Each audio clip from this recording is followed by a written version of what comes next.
Don't worry, Theo. Soon as I book the cheapest Uber ride to get you out of here, I'll toss you $14 in loose change. That was the first sentence my own son said to me after 25 years of absolute, unbroken silence, standing right in the middle of the most dazzling law office lobby in the entire city of Chicago. He stood there in a $10,000 Tom Ford suit, looking at my grease-stained work clothes with the same disgusted, revolted stare you'd give a cockroach. He had summoned me to his mother's will reading, and it was not to grieve with me. He had called me there to be a cheap spectacle. He wanted me sitting in the front row, watching with my own eyes the exact moment he crowned himself heir to a $200 million empire. He wanted to see my face burn with humiliation the instant the law officially read my name into the record like a piece of garbage, a worthless ex-convict, a stain who didn't even deserve a place in his family tree. I stood there, a broken-down old mechanic, a father crushed into the absolute bottom of society by his own flesh and blood, and all I could do was clench my jaw and stay silent. He thought he had already won. He thought he held the power of life and death over me. He had no idea that sometimes the silence of the people at the very bottom is the exact sound that comes right before the most devastating earthquake of their life. Before I tell you about that fateful morning in Chicago, the morning when every ounce of order, every scrap of arrogant pride got crushed in the blink of an eye, let me know in the comments where you're listening to this story from. And if you believe money can buy vanity, but it can never disguise a rotten soul, and that the most towering arrogance always comes with the steepest price tag imaginable, hit that like button and subscribe to join me in today's story. The smell of gear oil and hot metal was my church. In my workshop on the outskirts of Detroit, that smell had been the incense of my life for 25 years. Sunlight cut through the dusty window in thin gold blades, landing on the stripped-down frame of a 1969 muscle car I'd been restoring for the past 6 months. My hands, cracked and permanently stained black at the knuckles, moved with the slow, patient rhythm of a man who had made peace with silence. Here, surrounded by rust and steel and the low hum of an old radio, I was not a disgraced ex-convict. I was not a father erased from his own son's memory. I was just Theo, a mechanic who fixed broken things because broken things, unlike people, never lied to you about why they broke. I was tightening the last bolt on a carburetor when my phone rang. I almost didn't recognize the sound. Nobody called that number except the auto parts supplier, and once a year, a robotic voice reminding me my car insurance was due. I wiped my hands on a rag that hadn't been cleaned in a decade and picked it up. Hello? The voice on the other end was crisp, clipped, and belonged to a completely different universe than my own. It carried the cold efficiency of glass towers and expensive cologne. Arthur! He did not say Dad. He hadn't said that word to me in 25 years. He said my first name the way you'd say the name of a stranger who owed you money. It's Bryant. My chest tightened. 25 years. 25 birthdays, where I mailed a card and a small check, and every single one came back unopened, the seal untouched, the ink of my own handwriting staring back at me from my own mailbox like an accusation. 25 years of silence so complete, I had genuinely started to believe the boy I raised for the first 15 years of his life had simply stopped existing. Bryant, I said, my voice rough from disuse. Is something wrong? Margaret is dead, he said. No hesitation. No grief. He delivered it the way a stockbroker delivers a closing number.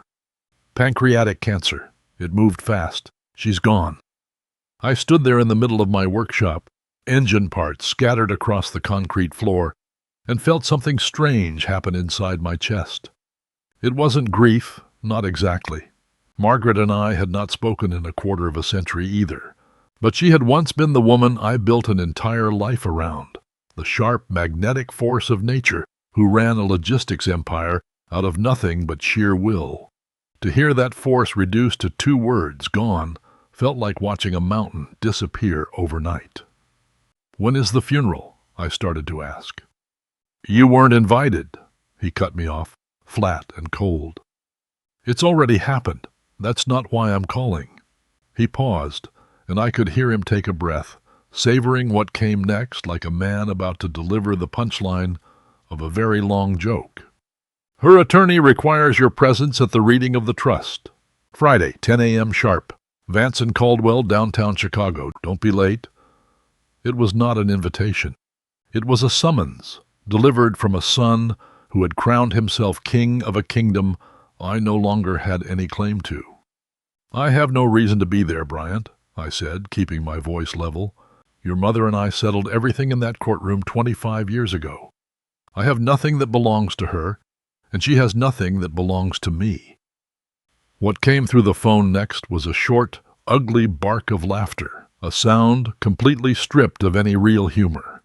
It was pure, undiluted scorn, and it did something to me that his cruelty alone never could. It lit a small coal deep inside my chest that had been sitting cold and dead for 25 years. "Oh, I already know you're not getting a dime," he sneered. "Don't flatter yourself. My mother despised you until the day she died. This is just a legal formality, a procedural box that has to be checked. You have to be there, in person, to officially hear, on the record, that you are a zero. A notarized, legally documented confirmation of your complete irrelevance to this family." He let that sit for a moment, then added, almost gently, like he was doing me a favor, "Honestly, I just want to watch your face when they read it. I want to see that quiet, fake dignity of yours finally crack. It's the only entertainment you've been good for in years." I said nothing. There was nothing to say to a man who had already decided the verdict before the trial began. "Don't worry about getting home," he added, his tone dripping with condescension. "Once you've booked the cheapest Uber ride out of here, I'll toss you $14 in loose change. Call it a parting gift." The line went dead. Click. I stood in the silence of my workshop, the dial tone humming in my ear long after the call had ended, and I felt that small coal in my chest glow a little brighter. He hadn't invited me to a will reading. He had summoned me to a public execution, and he wanted a front row seat to watch it happen to me. Fine. If he wanted a show, I would give him one. I set the phone down on the workbench with a deliberate calm I did not entirely feel. Then I walked past the rocking chair I had never finished, past the half-restored engine block, into the small house attached to the garage. In the back of my closet, buried under a layer of dust so thick it had become its own kind of fabric, hung a garment bag I hadn't touched in 25 years. Inside was a charcoal gray suit, the same one I'd worn on the day my old life legally ended, the day a judge read a sentence into the record, and I stopped being Bryant's father in anything but blood. I would wear it again, I decided, for the beginning of his. The flight into Chicago felt like crossing into another dimension entirely. The flat, quiet horizon of Detroit gave way to a jagged skyline of steel and glass that seemed to swallow the sky whole.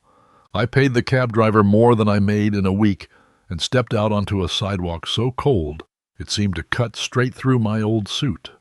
The building housing Vance and Caldwell did not simply occupy the block. It dominated it, a sheer cliff of black glass rising 60 stories into gray clouds. I pushed through the revolving doors, and the noise of the city was instantly swallowed, replaced by a hush so total it felt like walking into a cathedral. The lobby floor was an ocean of white marble, polished until it mirrored the recessed lights above. Every wall was dark, glossy wood that smelled faintly of lemon oil and old money. I had spent 30 years fixing things that other men built. I had never once set foot in a space built purely to remind you how small you were. And I felt small. My suit was 25 years out of fashion, the shoulders too padded, the fabric good wool gone slightly gray at the seams. It was clean. I had pressed it myself the night before until the crease in the slacks was sharp enough to cut paper. But it was old, and everyone in that lobby could see it from 40 feet away. A pair of young associates in suits that cost more than my truck glanced up from their phones as I crossed the floor, my old leather shoes clicking embarrassingly loud against the marble. Their eyes scanned me, categorized me, and dismissed me in a single motion, the way you'd dismiss a smudge on an otherwise spotless window. I wasn't a client, I wasn't a threat. I was simply an anomaly, a stain of grease on a canvas built for wealth. That, I understood, was exactly the point.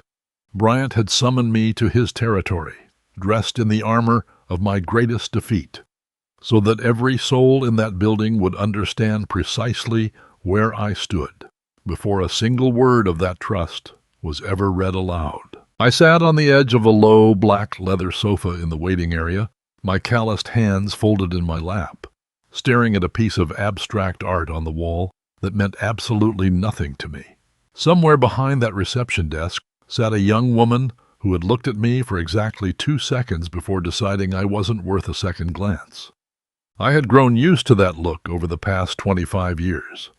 There is a particular kind of invisibility that settles over a man once the world decides he has nothing left to offer it. And by 68 I had stopped fighting it. I had simply learned to sit very still inside it, the way you sit still in cold water until your body forgets to shiver. I had been there 20 minutes when the doors didn't just open, they announced an arrival. Bryant walked in like he already owned the building, and in a sense, in about an hour, he fully expected to.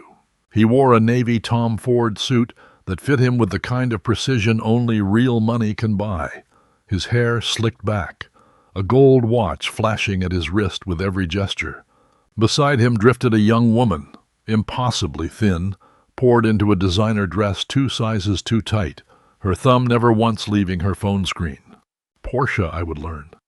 Behind them trailed a man in his 40s with an unnaturally orange tan and a smile that never once reached his eyes. That was Perry, Bryant's business partner, a man who looked at every room and every person in it like an asset waiting to be appraised and liquidated. They were not a grieving family. They were a pack of predators circling what they were absolutely certain was their kill.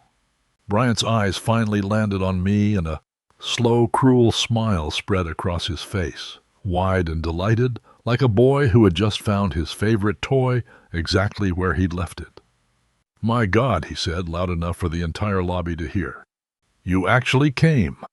His gaze crawled over my old suit, my worn collar, my scuffed shoes. "I guess you really do need that $14, Portia."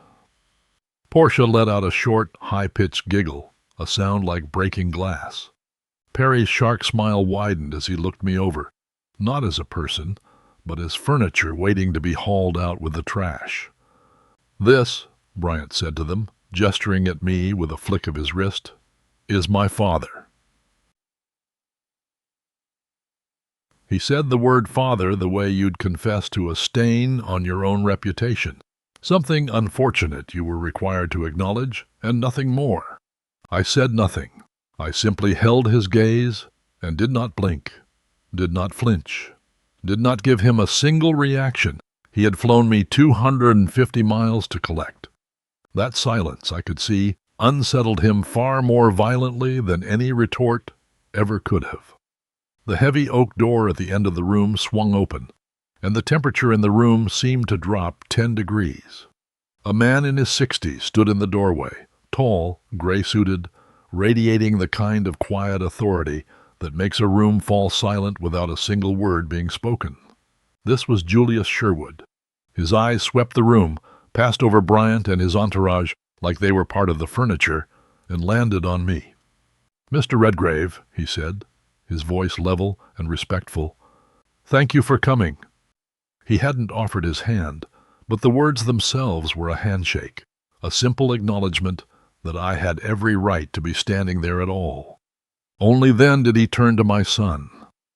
"Mr. Redgrave," he repeated, and the temperature in his voice dropped along with the room around us.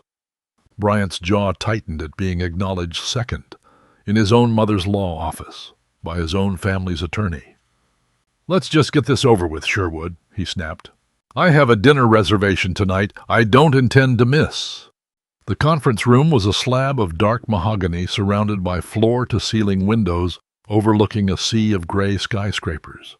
Bryant naturally claimed the seat at the far end of the table, the one that marked him as head of the family, and spread his arms wide across the back of his chair like a king, staking his throne before the coronation had even begun.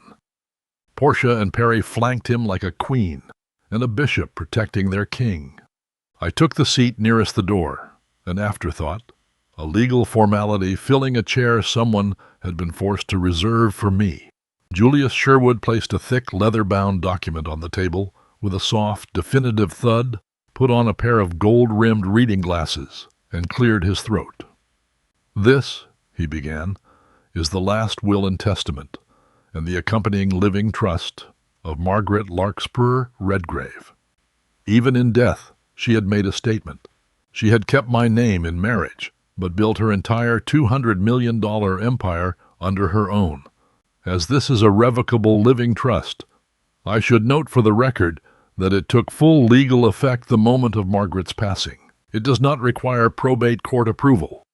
Every instruction in this document is already binding law, effective immediately." Bryant sighed, a gust of impatient air, and checked his watch. He was already bored.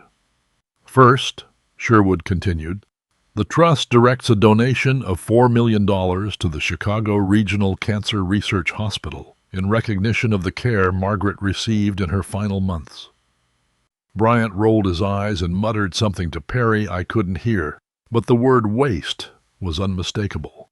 "Second," Sherwood said, turning a page, "to Perry Crandall, Bryant's business partner, Margaret leaves a single item, a copy of Basic Criminal Law for the Modern Businessman."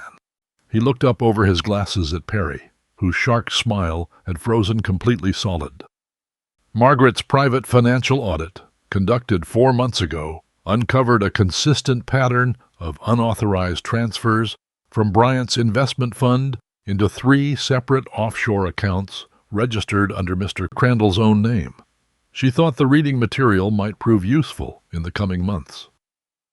The color drained from Perry's face entirely.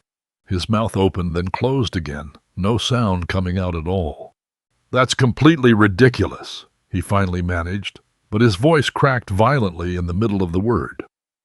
"Third," Sherwood continued, entirely unbothered, "to Portia Lund, Margaret leaves full personal responsibility for $340,000 in credit card charges made under Margaret's own name over the past 18 months, without Margaret's knowledge or consent, along with the accrued penalty and interest, currently standing at 200% of." Portia's perfectly made-up face went a deep, blotchy red. "That's a lie," she shrieked, her voice cracking through every trace of sophistication she'd walked in wearing. "I never touched her card, I never—" "Enough!" Bryant barked, slamming a hand flat on the table. He wasn't defending them. He was silencing an inconvenience. His carefully staged coronation was being dismantled piece by piece by a dead woman's paperwork, and every single second of it was eating into his evening schedule. Who cares about a book? Who cares about some credit card nonsense? Skip it, Sherwood. Get to the real estate. Get to the fund. Get to my part.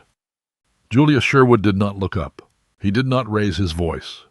He simply stopped reading entirely, removed his glasses with slow, deliberate precision, folded them, and set them down on the table. He stared at my son with the flat, unimpressed patience of a man who had spent 40 years dealing with spoiled children and was, in this particular moment, completely finished with it. "Mr. Redgrave," he said quietly, "this is not a business meeting, and it is not a negotiation. It is the legal proclamation of your mother's final, binding wishes. I will read every single word of this document exactly as she wrote it, and you will sit there and you will listen. Is that absolutely clear?" The room went silent. Bryant's face flushed a dark, humiliated red. He looked at Perry, who shook his head almost imperceptibly, then at Portia, who had gone quiet and small in her chair. He had nowhere left to go. He opened his mouth, then shut it again, and sat back in his chair like a man forcing himself to swallow, his own fury whole. Sherwood put his glasses back on, took a small, unhurried sip of water, and turned the page.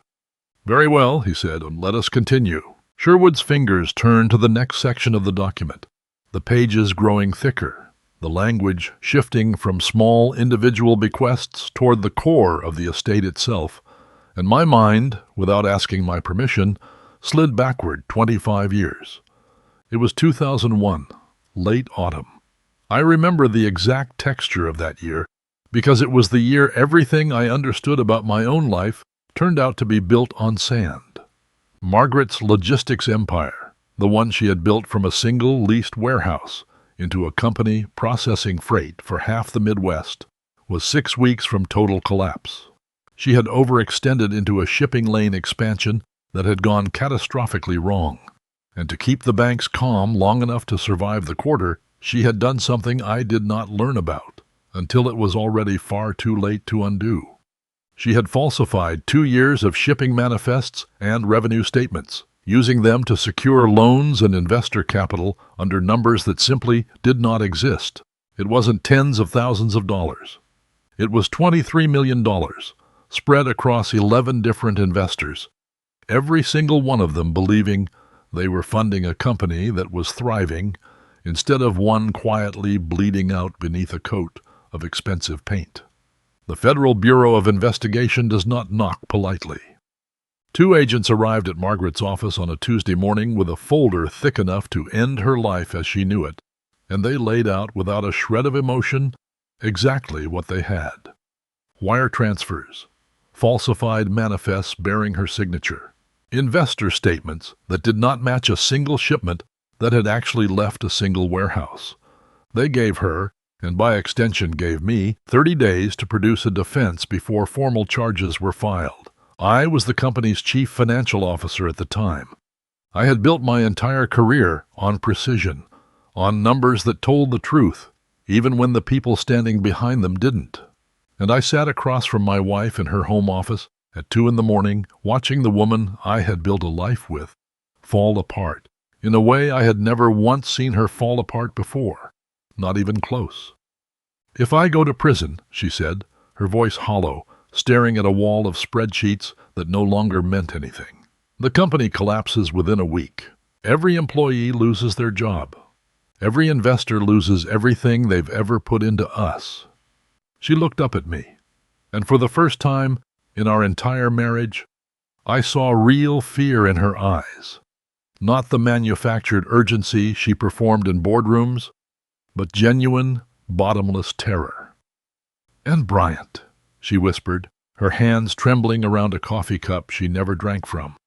"He's 15, Theo. He's at Kenwood Prep on a full academic track. He thinks his mother built an empire out of pure brilliance.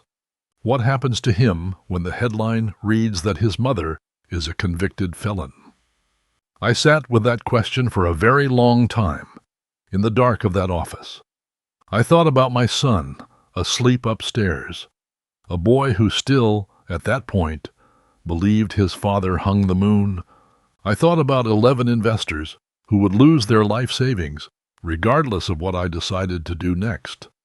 And I thought about the simple, brutal arithmetic of the situation, that someone in this house was going to pay a price no matter which way the next 30 days broke, and the only real choice left to me was deciding who.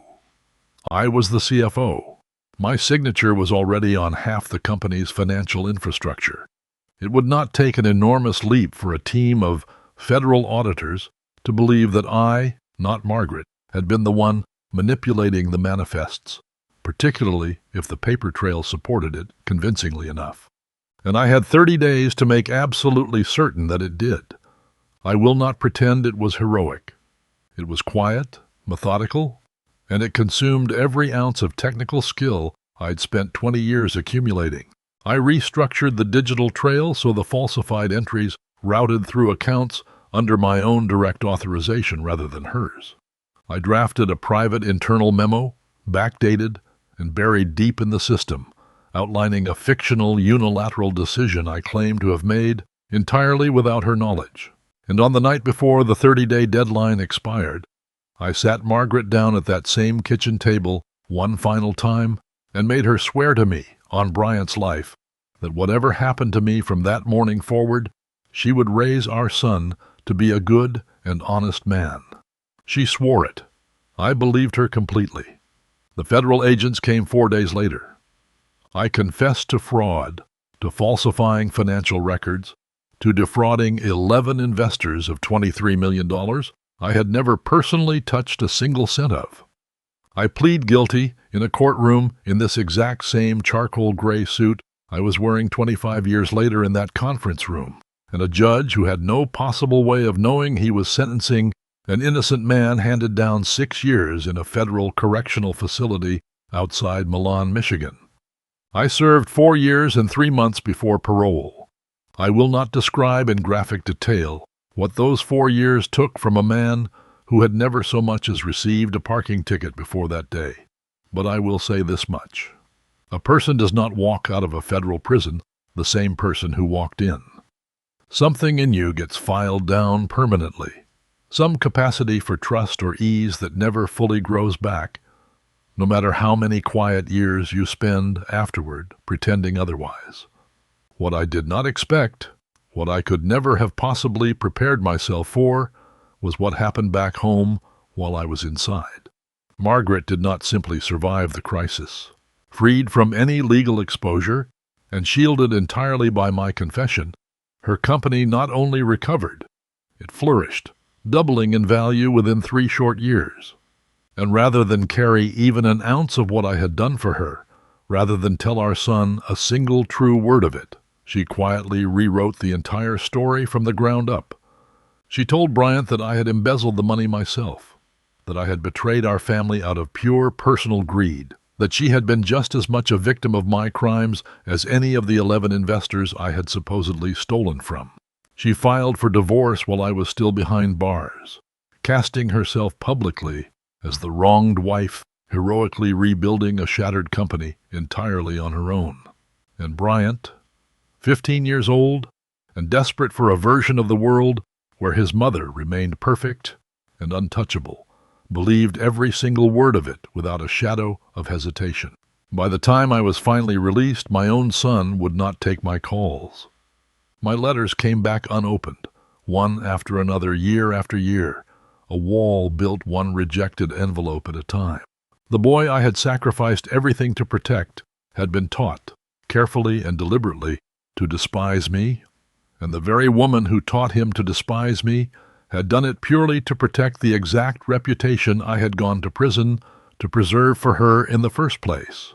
I built a new life out of whatever pieces were left. I moved to the outskirts of Detroit, taught myself to work with my hands instead of ledgers, and spent 25 quiet years telling myself that some sacrifices simply aren't meant to be repaid, that you make them once, completely, and then you spend the rest of your life living inside the silence they leave behind you. Sitting in that conference room 25 years later, watching my own son check his watch while a lawyer read his dead mother's final wishes into the record, I understood something with sudden, total clarity. Every single dollar inside that $200 million trust, every real estate holding, every share of stock, existed only because I had spent 4 years and 3 months of my life in a cell so that Margaret's company could survive long enough to become what it was. And my son had been raised his entire life to believe I was the villain of that story, instead of the reason he had any story left to inherit at all. "We now arrive," Sherwood said, his voice returning to its flat legal cadence, "at Article 7, the disposition of the primary estate." Bryant sat forward so fast his chair scraped audibly against the floor. Every trace of boredom drained instantly from his face, replaced by a hunger so raw and unguarded it was almost embarrassing to witness in a grown man. Portia set her phone down completely, for the first time all afternoon. Perry, still pale from his own humiliation minutes earlier, leaned in with the desperate attention of a man hoping the main event might somehow erase what had just happened to him, that a large enough number might rinse the smaller one off his skin. "To my son, Bryant Redgrave," Sherwood read, "I give and bequeath the following." Bryant's breath caught audibly. I could see his hands flatten against the tabletop, steadying himself, the way a man braces before a wave he's certain is about to feel wonderful. "A silver spoon," Sherwood continued, "manufactured in 1985, currently held in storage at the family residence, along with a cash sum of $14 to be paid immediately in physical currency from the estate's operating account." The room went completely, utterly silent. Even the low hum of the building's ventilation system seemed to hold its breath, along with the rest of us. Bryant blinked once, twice, his mouth hanging open as though the words hadn't fully traveled the distance from his ears to his brain yet. Then slowly a laugh broke out of him, disbelieving at first, then building fast into something loud and theatrical, the kind of laugh a man performs when he needs a room to agree with him before his own fear catches up to what he just heard. "Okay," he said, wiping at the corner of his eye as though genuinely moved. "Okay, that's actually funny. That's a good one, Mom." He looked around at Perry and Portia, hunting for an audience to validate his amusement. Born with a silver spoon in his mouth. Very cute, very on-brand for her. "Fine, Sherwood, we all got the joke. Very clever. Now read the actual number. I have people waiting on a call at 6. Sherwood did not smile. He did not blink. He simply looked at my son with the same flat, unmovable patience he had shown 20 minutes earlier during the reading of Perry's book. "There is no actual number, Mr. Redgrave. That is the complete and final disposition of your personal inheritance, as specified in Article 7 of the Trust, signed and notarized by your mother 6 weeks before her death. A silver spoon and $14 in cash." The laughter died in Bryant's throat, as though someone had reached inside his chest and shut it off with a switch. "That's not possible," he said, his voice climbing an octave with every word. "That is not possible. Do you have any idea who I am? I run a real estate fund with $80 million under management. I do not walk out of buildings like this one with a spoon and 14 in my pocket. I don't care what piece of paper you're holding, that is not happening, not to me." "I understand precisely who you are, Mr. Redgrave," Sherwood said, unmoved. "I drafted this exact document sitting across from your mother personally at her own kitchen table, 6 weeks before her passing." Bryant shot up out of his chair so violently it toppled backward and cracked against the marble floor. Portia flinched away from him, pressing herself deeper into her own seat. Perry didn't move at all, frozen somewhere between fear and a kind of morbid, hungry fascination, already calculating what this meant for the money he'd stolen, and now had to somehow return. "This is insane!" Bryant shouted, his face flushing a deep, mottled crimson that crawled up from his collar to his hairline. She was sick. The cancer had spread, it must have reached her brain, there's no other explanation for this. This is dementia. This is undue influence. I will contest this in every single court in the state of Illinois, and when I win, and I absolutely will win, I am going to make sure every person in this room understands exactly whose fault this was. His eyes swung toward me, narrowing into something close to genuine hatred, his finger jabbing across the table in my direction. You got to her somehow. You crawled back into her life while she was dying, and you manipulated a sick, vulnerable woman for her money. You should be back in prison for this, old man. You should be right back where you belong, rotting. I did not move. I did not defend myself.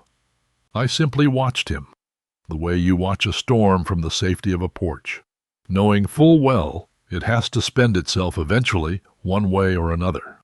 Sherwood raised a single hand, and something in the calm, unhurried precision of the gesture stopped Bryant mid-sentence, the way a conductor's raised hand can stop an entire orchestra without a sound. "Before you continue down that particular road, Mr. Redgrave," he said, "I would strongly advise you to see something first." He reached beneath the table and pressed a small button built discreetly into the edge of the mahogany. A panel in the wall behind him slid open with a soft mechanical hum, revealing a mounted flat screen that flickered to life as the room dimmed slightly around the projector's glow. On the screen appeared Margaret, frail, visibly thinner than the woman I remembered from across a kitchen table 25 years earlier. Her hair thin beneath a soft blue scarf, but her eyes were exactly the same, sharp, unwavering, entirely present in a way illness had not managed to touch. Seated beside her at a long conference table were three people in white coats, each introduced on screen by name and credential, board-certified neurologists from Northwestern Memorial Hospital, present specifically to formally evaluate her cognitive competence exactly 1 month before her death. "My name is Margaret Larkspur Redgrave," she said on the recording, her voice thin but perfectly, deliberately clear. "I am recording this statement 4 weeks before the execution of my final trust documents, in the presence of Dr. Elaine Kovacs, Dr. Rajiv Anand, and Dr. Simone Bell, who have each independently confirmed in writing and under oath that I am of entirely sound mind, fully oriented in all 3 spheres, and legally competent to make binding decisions regarding my estate." She paused on the recording, and something in her expression hardened into an emotion I recognized instantly from 25 years earlier, the exact look she used to give underperforming vendors in boardrooms full of men twice her size.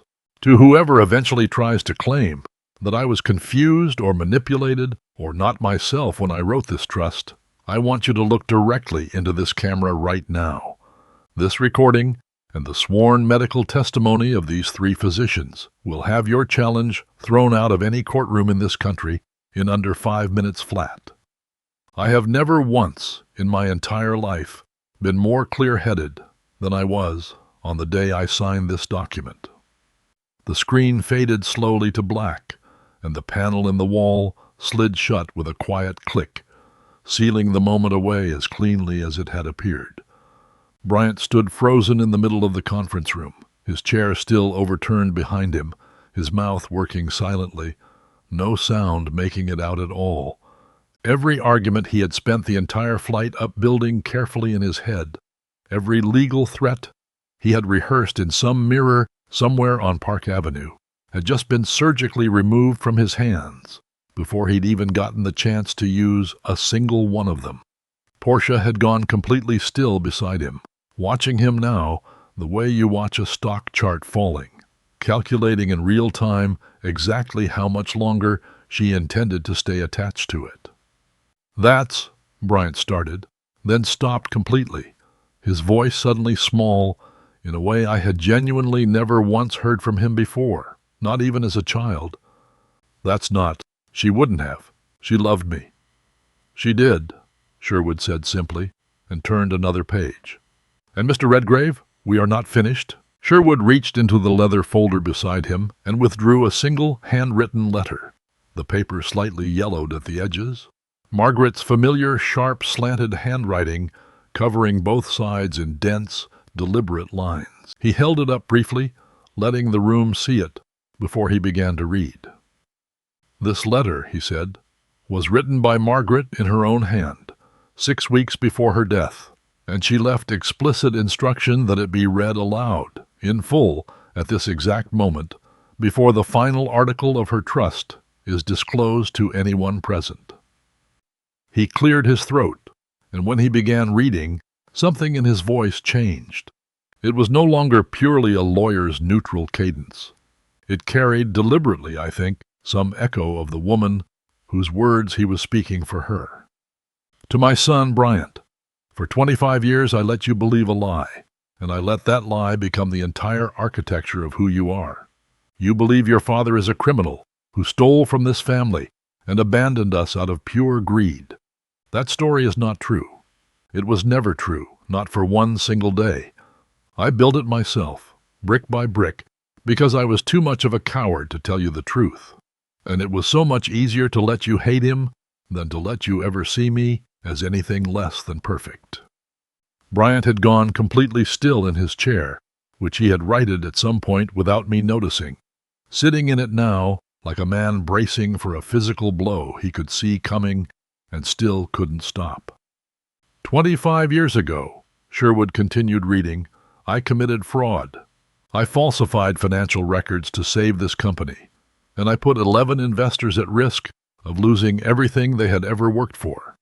Your father did not steal $23 million from this family. He confessed to a crime that was entirely mine, and he did it to protect this company and to protect you, so you would never have to carry the name of a convicted felon's son through the halls of Kenwood Prep. He served 4 years and 3 months in a federal prison for a crime he never committed. And when he came home, changed in ways I never once let myself look at directly, I divorced him. And I told you he had betrayed us, because that was so much simpler than admitting the truth, that I was the one who had betrayed him. I felt something crack open in my chest, hearing the words I had waited 25 years for someone else to finally say out loud, spoken now into a room full of witnesses who could not unhear them. Every car you have ever bought, Bryant, Sherwood read on, his voice hardening slightly, carrying Margaret's own fury directly into the room. Every vacation, every watch, every square foot of the penthouse you live in exists because your father spent 4 years and 3 months living among violent men in a cell so that this company could survive long enough to buy every one of those things for you. You have spent your entire adult life mocking the very man whose sacrifice built the floor you are currently standing on. I let you do it. I encouraged you to do it, because your contempt for him was so much easier for me to live with than my own guilt ever was. I am done being a coward, Bryant. I am dead now, and I no longer have the luxury of protecting a lie that has already cost far too much. Bryant made a sound low in his throat, something caught between a word and a groan. No, he whispered, mostly to himself, his hands gripping the edge of the table. No, that's not. She wouldn't. She loved me more than anything. Sherwood did not pause for him. You have become, he read, a man who has never built a single thing with his own 2 hands, who has never sacrificed a single comfort for anyone else in his entire life, who sits in judgment of the one person who actually earned every dollar you have ever carelessly spent. I am ashamed of the man I helped you become, Bryant, and I refuse to spend what remains of my legacy rewarding it any further. He set the letter down gently on the table, smoothing one corner with 2 fingers, and looked directly at Bryant, then let his eyes move slowly across the table to me. Article 8, Sherwood said, his voice returning fully to its formal legal register.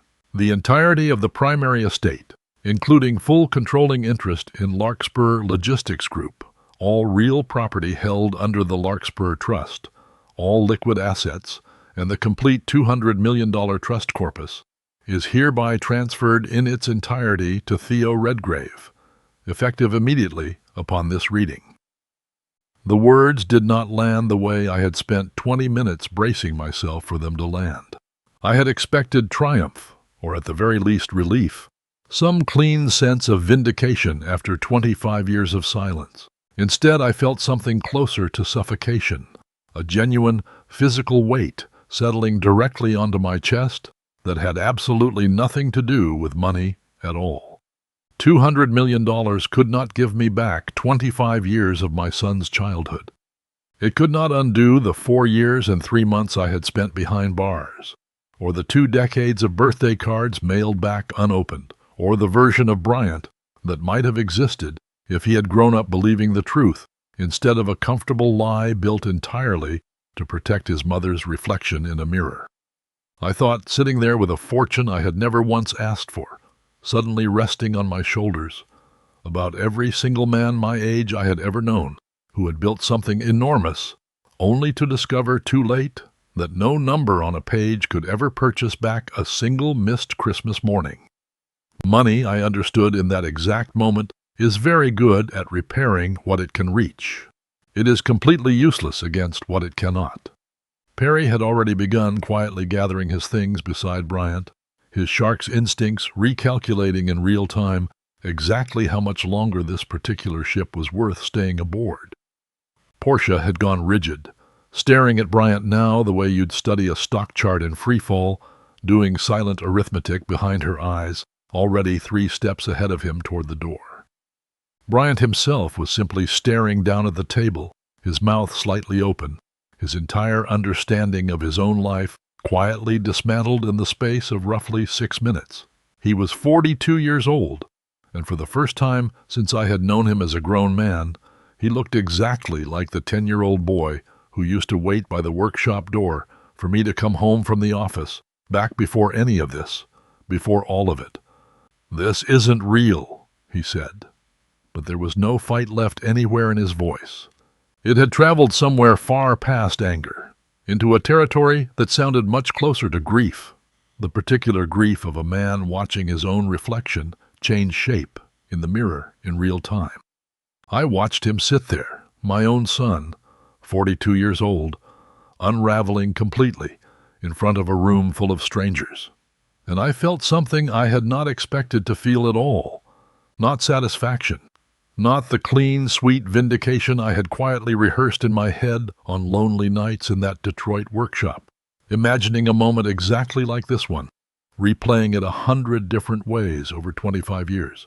What I actually felt, sitting there in that suit 2 decades out of fashion, was something much closer to mourning for the 10-year-old boy who used to wait by the workshop door, and for the 25 years neither one of us would ever get back, no matter how this particular afternoon ended, no matter how many zeros now sat attached to my name.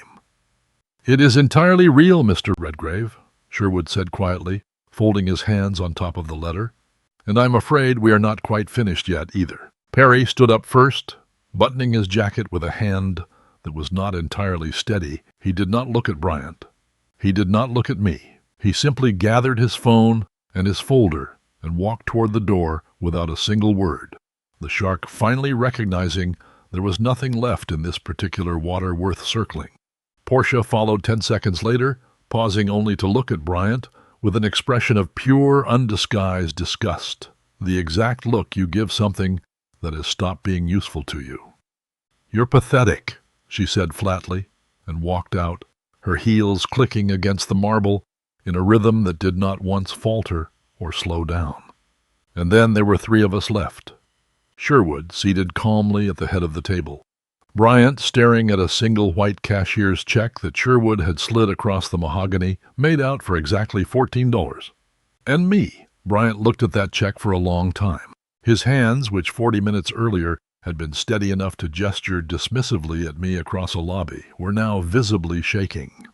Something in his face had come completely undone, the arrogant architecture of it, collapsing floor by floor until what was left looked almost unbearably young. Then he exploded. It wasn't a word.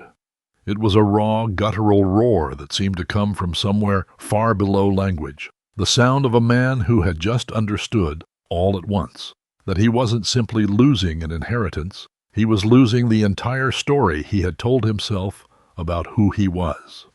His arm swept across the table, sending the water carafe and a stack of documents crashing to the floor, glass shattering against the base of the wall. "I'll sue every single one of you!" he screamed, spit flying from his lips, his voice cracking under its own volume. "She was senile. She was manipulated. I'll prove it. I'll burn this entire firm to the ground. I swear to God I will." He wasn't talking to Sherwood anymore. He was screaming at a dead woman who could no longer hear him, and at a universe that had just rearranged itself without his permission. Then his eyes found me, and every ounce of that fury poured itself into a single, focused point. "You!" he bellowed, and he came around the table fast, faster than I expected a man in a $10,000 suit to move. "This was you. You did this. You manipulated her. You thief. You criminal. You should have died in that cell." He lunged, both hands reaching for my collar, and I braced myself instinctively, an old man's body remembering, in the space of half a second, exactly how much smaller and slower it had become. But Sherwood was faster. His hand, which had been resting quietly on the table, moved to a small black button set into the wood, and pressed it once. Before Bryant's fingers could close around anything, The conference room doors burst open. Two security guards, built like refrigerators, filled the doorway and crossed the room in 4 long strides. They didn't hesitate, didn't ask questions, didn't wait for instruction beyond the one Sherwood had already given with a single press of a button. They seized Bryant by both arms and pinned them behind his back with the calm, practiced efficiency of men who had done this before for far more important people than him. "Get your hands off me!" Bryant screamed, thrashing against a grip that did not budge an inch. "Do you have any idea who I am? I own property in this building. I'll have both your jobs by tomorrow morning." "Remove him," Sherwood said quietly, not even raising his voice to be heard over the noise. It didn't need raising. The guards were already moving, dragging Bryant backward toward the door, his expensive shoes scuffing uselessly against the marble. "Mr. Redgrave," Sherwood added, as they reached the threshold, his tone almost gentle, almost kind, which somehow made it land harder than any insult could have. "Don't forget your $14. You'll need it for the bus." That single sentence seemed to break something final and irreversible in him. His screaming dissolved into something wordless and broken, and the last thing I heard as the doors swung shut behind him was my own son, sobbing somewhere down the marble hallway, the sound growing fainter with every step until the building swallowed it whole. The doors clicked shut, and the silence that rushed back into that room afterward was heavier than anything I had felt in 25 years. I sat there in the wreckage of shattered glass and scattered paper, an old mechanic in a suit 2 decades out of fashion, now legally the owner of a $200 million empire I had never once asked for and did not entirely know how to hold. "There is one more thing," Sherwood said, breaking the silence gently. He reached into his breast pocket and withdrew a single small brass key, worn smooth with age, and slid it across the table until it stopped with a soft metallic click directly beneath my hand. "What is this for?" I asked, my voice barely above a whisper. "This," Sherwood said, "opens a safe deposit box at First Heritage Bank on LaSalle Street. Inside it, Margaret kept the complete, original documentation of everything that happened 25 years ago. Every falsified manifest in her own handwriting. Every email where she begged you to help her.